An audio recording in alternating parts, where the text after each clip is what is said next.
বন্ধুরা, তোমরা সবাই কেমন আছো? আশা করি ভালো আছো। তো এই যে দেখো দুপুরবেলা আজকের মতন এই যে মেঘলা ওয়েদার, একই রকম বৃষ্টি হয়ে যাচ্ছে, বর্ষাকাল তো পড়ে গেছে। তো আজকে আমাদের বাড়িতে আমার দাদা এসছে। তো এই যে ওর ঘরে রয়েছে, ওরা সব শুয়ে আছে। তো যাই হোক, পরে দেখা করাবো ওর সাথে। তো চলো এখন দেখাই যে কি কি রান্না বান্না হয়েছে, দেখিয়ে দিয়ে যে মা কি কি রান্না করেছে। তো এই যে দেখো, এখানে হয়েছে এই যে গরম গরম ভাত। আর এইখানে কি রয়েছে দেখাই। এইখানে রয়েছে এই যে দেখো, এটা কি বলো তো মা? ওটা হচ্ছে ওই, হ্যাঁ, বন্ধুরা কি মাছ বলে যায় না, আমরা বলি খাসা মাছ। কি চচ্চড়ি, কাঁচা চচ্চড়ি বলছে। খাইয়া মাছ কাঁচা চচ্চড়ি করেছে। এই যে তোমরা কেউ কেউ এর আগে খেয়েছো কিনা এরকম জানিও।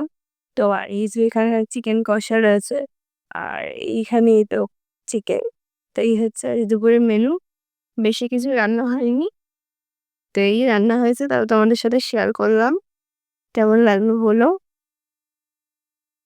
আর দুপুরবেলা তোমরা কে কি করছো সেটাও জানিও। আর কাদের কাদের মানে, বৃষ্টি তো সবসময় হয়ে যাচ্ছে, তো তোমাদের ওখানে কিরকম বৃষ্টি হচ্ছে? এরকম সবসময় মেঘলা করে আছে না রোদ্দুর উঠছে, একটু জানিও। হ্যাঁ, তো যাই হোক বন্ধুরা, আজকের মতন টাটা, বাই বাই। আবার দেখা হবে নতুন ভিডিওতে।